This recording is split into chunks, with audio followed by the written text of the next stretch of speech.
YouTube চ্যানেলে আপনাদের সবাইকে স্বাগতম। আজকে আমি তৈরি করে দেখাবো বাটার বিফ বটি কাবাব। দিয়ে দিব রসুন কুচি,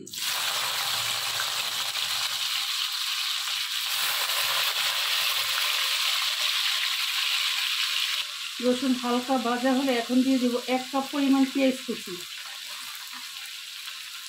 পেঁয়াজটা এরকম কিউব করে কেটে নেব।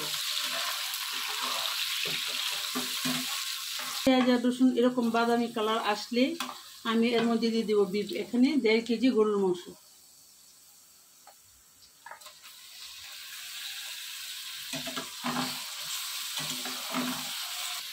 চুলার আঁচ মিডিয়াম রেখে এটাকে আমি 5 মিনিটের জন্য রেখে দিব।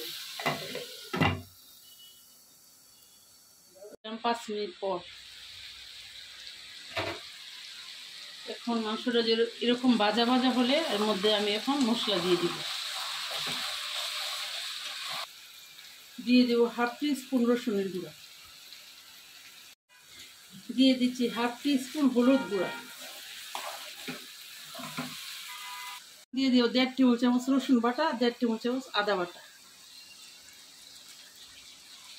এটাকে আমি 20 মিনিট তেলের উপরে ভাজা ভাজা করবো। করে তারপর 1 কাপ পরিমাণ পানি দিয়ে আমি 10 মিনিটের জন্য ঢেকে দিব। দিয়ে দিব 1 কাপ পরিমাণ পানি।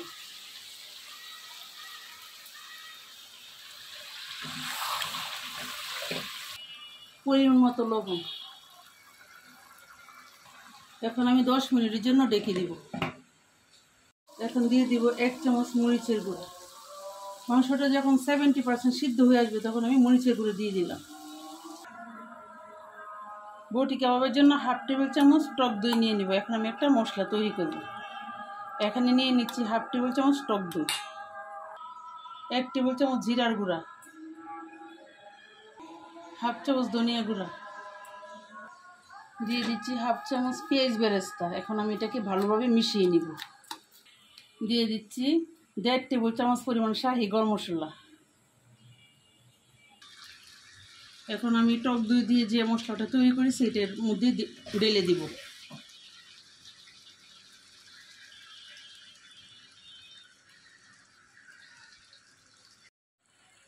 আমার এটা প্রায় হয়ে গেছে। এখন আমি দিয়ে দিব 1 চামচ বাটার।